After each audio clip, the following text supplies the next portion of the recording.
بسم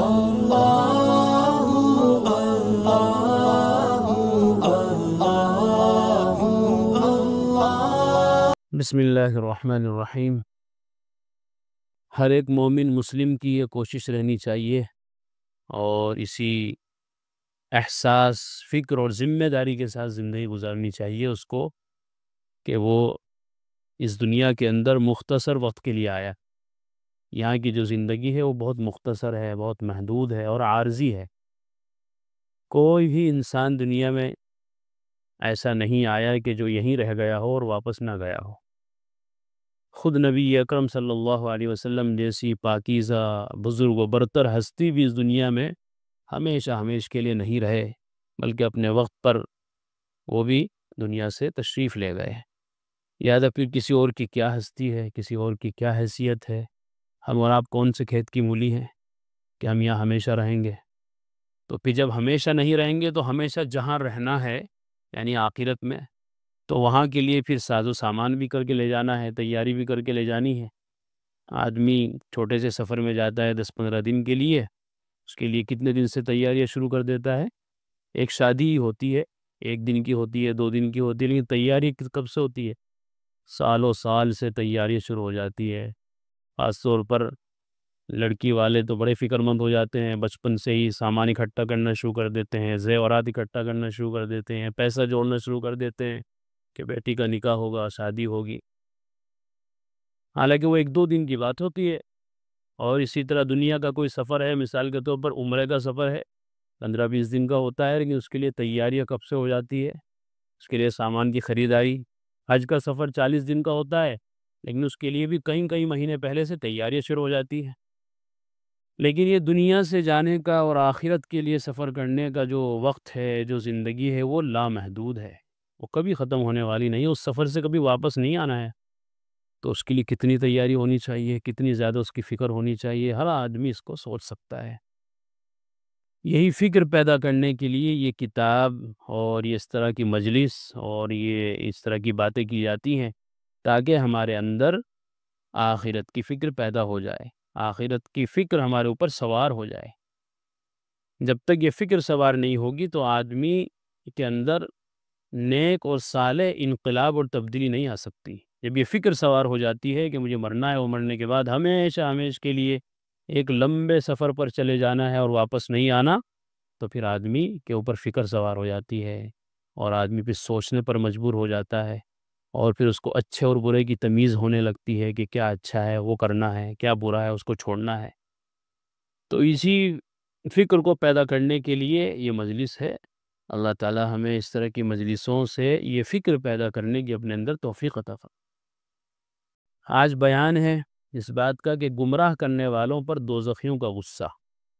دوزخی لوگ جب دوزخ میں چلے جائیں گے تو جن لوگوں نے ان کو دنیا میں بہکایا ہوگا اور دوزخ کے راستے پر ڈالا ہوگا، گناہوں کے راستوں پر ان کو ڈالا ہوگا یا گناہوں میں ان کو دھکیلا ہوگا، گناہ کے کام ان کو بتائے ہوں گے، سکھائے ہوں گے، گناہوں کے راستے پر ان کو چلایا ہوگا، تو دوزخی ان لوگوں پر غصہ کریں گے کہ بدبختو، تمہارے کہنے کی وجہ سے ہم نے یہ راستہ اپنایا تھا، یہ راستہ تو جہنم میں گیا سیدھا۔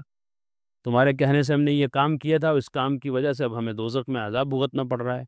تمہارے کہنے کی وجہ سے ہم نے مورتیوں کی پوجا کی تھی، ہندو لوگ، غیر مسلم لوگ کہیں گے ہم نے دیوی دیوتاؤں کو اپنا رب مان لیا تھا، ایک اللہ کو چھوڑ کر ہم نے طرح جگہ جگہ اپنے ماتھے ٹیکے تھے، لیکن یہ سب تمہارے کہنے کی وجہ سے تھا، لیکن بدبختو تمہاری وجہ سے ہم یہاں پہنچے۔ اور ایک دوسرے کو بھی کہ تم نے میری نماز چھڑوائی تھی، تم نے مجھ سے فلاں عمل نہیں کرنے دیا تھا، مجھے فلاں مجلس میں نہیں بیٹھنے دیا تھا، مجھے قرآن نہیں پڑھنے دیا تھا، تو مجھے ہمیشہ اپنے ساتھ رکھتا تھا اور غلط کاموں میں مجھے ملوث کرتا تھا، غلط راہوں پر مجھے ڈال دیتا تھا، تو تیری وجہ سے میں آج اس انجام کو پہنچا ہوں۔ تو دوزخی لوگ اس طرح ایک دوسرے کو لعن طعن کریں گے، غصہ کریں گے، لیکن بتا دیا گیا کہ وہاں کے غم و غصے سے کوئی فائدہ ہونے والا نہیں ہوگا۔ جو لوگ گمراہ کرنے والے تھے ان پر دوزخیوں کو غصہ آئے گا اور ان سے کہیں گے انا کننا لکم تبعا فهل انتم مغنون عنا من عذاب اللہ من شیء۔ سورہ ابراہیم کی آیت ہے، ہم تمہارے تابع تھے تو کیا تم خدا کے عذاب کا کچھ حصہ ہم سے ہٹا سکتے ہو؟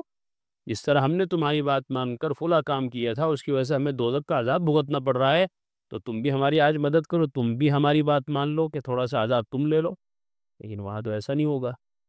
وہ جواب دیں گے لو ہدانا اللہ لہدیناکم سواء علینا اجزعنا ام صبرنا ما لنا من محیص۔ تمہیں کیا بچائیں، ہم تو خود ہی نہیں بچ سکتے آج۔ اگر اللہ ہم کو بچانے کی کوئی راہ بتاتا تو تم کو بھی وہ راہ بتا دیتے۔ ہم تو خود آج جہنم کے اندر پڑے ہوئے ہیں اور یہاں کے عذابات جھیل رہے ہیں، تو تمہیں کیسے عذاب سے بچا سکتے ہیں ہم سب کے حق میں دونوں صورتیں برابر ہیں، خواہ ہم پریشان ہوں خواہ ضبط کریں، ہمارے بچنے کی کوئی صورت نہیں ہے۔ آج بچنے کی کوئی صورت نہیں ہے۔ دنیا میں اللہ نے آپشن رکھے تھے اس بات کے، دونوں راستے تمہارے لیے بچھا دیے تھے، اچھائی کا بھی برائی کا بھی۔ تم نے اپنی پسند سے اپنی مرضی سے اس راستے کو چنا کہ جس کی پاداش میں اور اس کے نتیجے میں تمہیں جہنم ملی ہے۔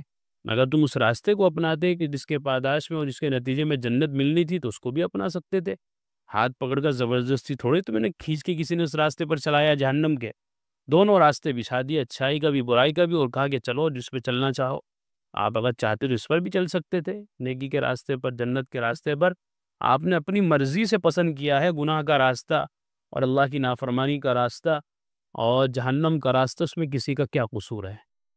اللہ نے دونوں آنکھیں اسی لیے دی تھی، عقل اسی لیے دی تھی، دماغ اسی لیے، دل اسی لیے، تاکہ ان سب سے کام لیتے اور اچھے اور برے کی تمیز کر کے اس راستے پر چلتے۔ تو اس دن کے پچھتاوے سے یا ایک دوسرے پر غم و غصہ کرنے سے کوئی فائدہ ہونے والا نہیں ہوگا۔ وہ فرط بغض اور شدت غیظ کی وجہ سے گمراہ کرنے والوں کے بارے میں اللہ کی بارگاہ میں عرض کریں گے، کیا کہیں گے؟ ربنا ارنا الذین اضلانا من الجن والانس نجعلہما تحت اقدامنا لیکونا من الاسفلین۔ سورہ حامیم سجدہ کی آیت ہے۔ کیا کہیں گے؟ اے ہمارے پروردگار، ہمیں وہ شیطان اور وہ انسان دکھا دے جنہوں نے ہمیں گمراہ کیا تھا، ہم ان کو پیروں کے نیچے کچل ڈالیں گے تاکہ وہ خوب ذلیل ہوں۔ دیکھیں گے نا کہ بھئی کوئی بچانے والا نہیں ہے، کوئی مدد کرنے والا نہیں ہے، تو انہی کو بکیں گے کہ جن کی بات مان کر دنیا میں انہوں نے غلط زندگی گزاری تھی، اور شیطان کو کوسیں گے، کاٹیں گے۔ کل گزر گیا تھا کہ شیطان بھی اپنا پلہ جھاڑ دے گا، وہ کہے گا کہ میں نے کون سا ہاتھ پکڑ کے تم سے گناہ کرایا تھا؟ میں نے تو تمہیں بس ایک سوچ تمہاری پیدا کی تھی، تمہیں اس سوچ پر نہیں چلنا چاہیے تھا، تمہیں ایسی مجلسوں میں جانا چاہیے تھا، قرآن و حدیث پر تمہیں عمل کرنا چاہیے تھا۔ انبیاء کی جماعت آئی تھی، انبیاء آئے تھے دنیا میں قرآن لے کر، اللہ کی باتیں لے کر، تعلیمات اور ہدایات لے کر، تمہیں اس طرف بھی تو دیکھنا چاہیے تھا، تو انہیں میری طرف کیوں دیکھا؟ تو میں تو اس میں کوئی قصوروار نہیں ہوں، تم نے اپنی مرضی سے میری بات مانی تھی، ہو سکتا تھا تم ان کی بات بھی مان سکتے تھے، انبیاء کی اور اچھے لوگوں کی، تم نے میری بات کیوں مانی؟ میں نے زبردستی تو تمہیں مسجد سے نہیں باہر نکالا کہ نماز مت پڑھو، میں تمہارے دل میں ایک وسوسہ ڈالا، تم نے اس وسوسے کو قبول کر لیا میرے مشورے کو اور نماز چھوڑ دی، تو بھگتو اب عذاب۔ ایسے ہی اور دنیا میں جتنے بھی گناہ کے کام کیے ہوں گے، غلط کام کیے ہوں گے، سب کی طرف سے شیاطین اور وہ انسان جو انسانوں کو گمراہ کرتے ہیں، غلط راستے پر لے جاتے ہیں، سیدھے راستے سے ہٹاتے ہیں، وہ یہ کہہ کر اپنی جان وہاں بچا لیں گے کہ بھائی ہمیں مت کوسو کاٹو، اپنی مرضی سے تم نے راستہ چنا تھا اور اب اسی کا خمیازہ تمہیں بھگتنا پڑ رہا ہے، تو بھگتو۔ داروغاہ دوزخ اور مالک سے عرض و معروض۔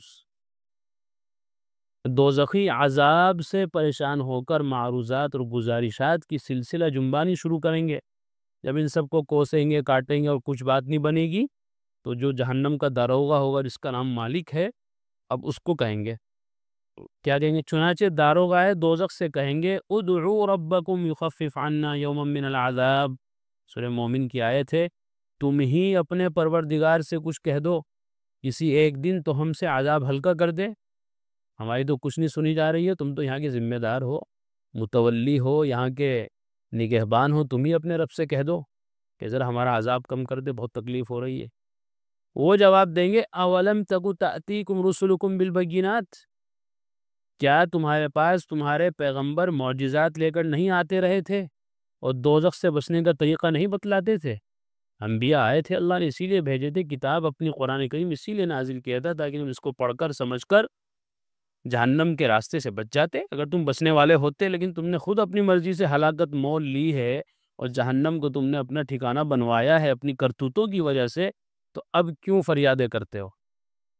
اس پر دوزخی جواب دیں گے بلا، یعنی ہاں آتے تو تھے انبیاء، لیکن ہم نے ان کا کہنا نہ مانا۔ فرشتے جواب میں کہیں گے فدعوا وما دعاء الکافرین الا فی الضلال، ترجمہ تو پھر ہم تمہارے لیے دعا نہیں کر سکتے، تم ہی دعا کر کے دیکھ لو۔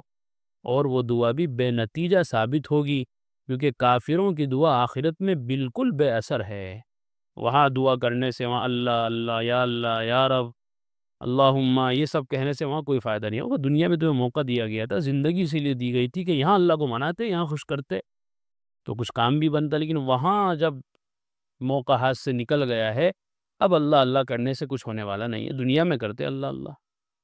اس کے بعد مالک یعنی دوزخ کے افسر کی بارگاہ میں درخواست پیش کر کے کہیں گے، یا مالک لیقضی علینا ربک، اے مالک تم ہی دعا کرو، تمہارا پروردگار ہم کو موت دے کر ہمارا کام ہی تمام کر دے، کم سے کم ہمیں موت ہی دے دے تاکہ اس مصیبت سے چھٹکارا مل جائے۔ لیکن پہلے آ گیا ہے کہ جب جنتی جنت میں چلے جائیں گے، جہنمی جہنم میں چلے جائیں گے، تو موت کو ذبح کر دیا جائے گا دونوں کے بیچ لا کر، تاکہ جنتی بھی خوش ہو جائیں کہ وہ سب موت نہیں آئے گی، ہمیشہ ہمیشہ انہی نعمتوں میں رہنا ہے، اور جہنمی اور پریشان ہو جائیں کہ اب ہمیشہ ہمیشہ ہمیں دوزخی میں رہنا ہے، موت نہیں آئے گی۔ دنیا میں تو ایسا ہو جاتا ہے نا، آدمی زیادہ بیمار ہو تو مر جاتا ہے، کوئی بڑا حادثہ ہو گیا تب مر جاتا ہے، تو وہاں تو حادثوں پر حادثے ہو رہے ہیں، تکلیفوں پر تکلیفیں آ رہی ہیں، عذابوں پر عذابات آ رہے ہیں، لیکن موت آنے کا نام نہیں لے رہی۔ کیوں نہیں؟ اس لیے کہ وہاں موت کا سلسلہ ہی ختم ہو جائے گا، جو جنت میں ہے وہ جنت میں، جو جہنم میں ہے وہ جہنم میں۔ وہ جواب دیں گے انکم ماکثون، تم ہمیشہ اسی حال میں رہو گے، نہ نکلو گے نہ مرو گے، دوزخی۔ حضرت امام اعمش رحمہ اللہ فرماتے تھے کہ مجھے روایت پہنچی ہے کہ مالک، یہی جہنم کے جو داروغہ ہیں، افسر، مالک کے جواب اور دوزخیوں کی درخواست میں 1000 برس کی مدت کا فاصلہ ہوگا۔ اللہ اکبر۔ یعنی مالک جو جنت کے افسر ہیں، جہنم کے جو داروغہ ہیں، ان کو جب یہ بلائیں گے، پکاریں گے اور ان سے ایک درخواست کریں گے کہ اپنے رب سے درخت کی بارش کر دو، ہماری عذاب کچھ کم ہو جائے، یہ سوال، اور جب داروغہ ان کو جواب دے گا انکم ماکثون، اس میں اور ان کے سوال میں کتنے ہزار کا فاصلہ ہوگا؟ 1000 برس کا۔ یعنی انتظار کرتے رہیں گے، انتظار کرتے رہیں گے، انتظار کرتے رہیں گے، اب جواب آئے، اب جواب آئے۔ اب انتظار بھی تو ایک تکلیف ہی ہے جی، دیکھا نہیں آپ نے کبھی کسی آدمی کا انتظار ہو رہا ہو، اور ٹرین کا انتظار ہے، گاڑی کا انتظار ہے، تو انتظار کی گھڑیاں کتنی سخت گزرتی ہیں، تو یہ بھی ان پر بڑی سخت گزریں گی گھڑیاں کہ کب جواب آئے گا، کب جواب، تو بتا رہے کہ 1000 برس کے بعد جواب آئے گا، اور وہ بھی اچھا جواب نہیں آئے گا خوش کرنے والا اور فکر میں ڈالنے والا، انکم ماکثون، یہ جواب آئے گا کہ نہیں، تمہارے رب نے یہ کہا کہ تم تو ہمیشہ یہیں رہو گے، نہ نکلو گے نہ مرو گے۔ اس کے بعد کہیں گے کہ آؤ اپنے رب سے براہ راست ہی درخواست کر لیں، ڈائریکٹ ہی اللہ کو پکار لیں، بیچ میں سے سارے واسطے ہٹا دیں اور اس سے دعا کریں، کیونکہ اس سے بڑھ کر کوئی نہیں ہے۔ چنانچہ عرض کریں گے ربنا غلبت علینا شقوتنا وکنا قوما ضالین ربنا اخرجنا منها فإن عدنا فإنا ظالمون۔ سورہ مومنون کی آیتیں ہیں یہ۔ اے ہمارے رب، واقعی ہماری بدبختی نے ہم کو گھیر لیا تھا اور ہم گمراہ لوگ تھے، اے ہمارے رب ہم کو اس سے نکال دیجئے، پھر ہم اگر دوبارہ ایسا کریں تو ہم بے شک قصوروار ہیں۔ وہاں اب اپنی غلطی مانیں گے، لیکن وہاں تو غلطی ماننا کوئی کام نہیں ہے، یہاں غلطی مانتے دنیا میں رہتے ہوئے۔ اب جب دیکھا کہ کوئی پرسان حال نہیں ہے، کہیں سے بھی کوئی مدد آنے والی نہیں ہے، کوئی سپورٹ نہیں کر رہا ہے، اور لے دے کر بھی کام نہیں چل رہا ہے، تو پھر اب کیا کریں گے؟ اب اپنے جرم کا اقرار خود کریں گے۔ لیکن چونکہ کافر اور مشرک کے لیے اللہ کا فیصلہ یہی ہے، ضابطہ یہی ہے کہ وہ ہمیشہ ہمیشہ دوزخ میں، جہنم میں رہیں گے۔ ہاں، ایمان والوں کے لیے یہ ہے کہ وہ اپنے اعمال کی سزا بھگت کر پھر دوزخ سے نکال کر جنت میں داخل کر دیے جائیں گے۔ اللہ تعالیٰ جواب میں فرمائیں گے اخسؤوا فیہا ولا تکلمون، اسی میں پھٹکارے ہوئے پڑے رہو، مجھ سے بات نہ کرو، یعنی آج بات کرنے کا موقع نہیں ہے۔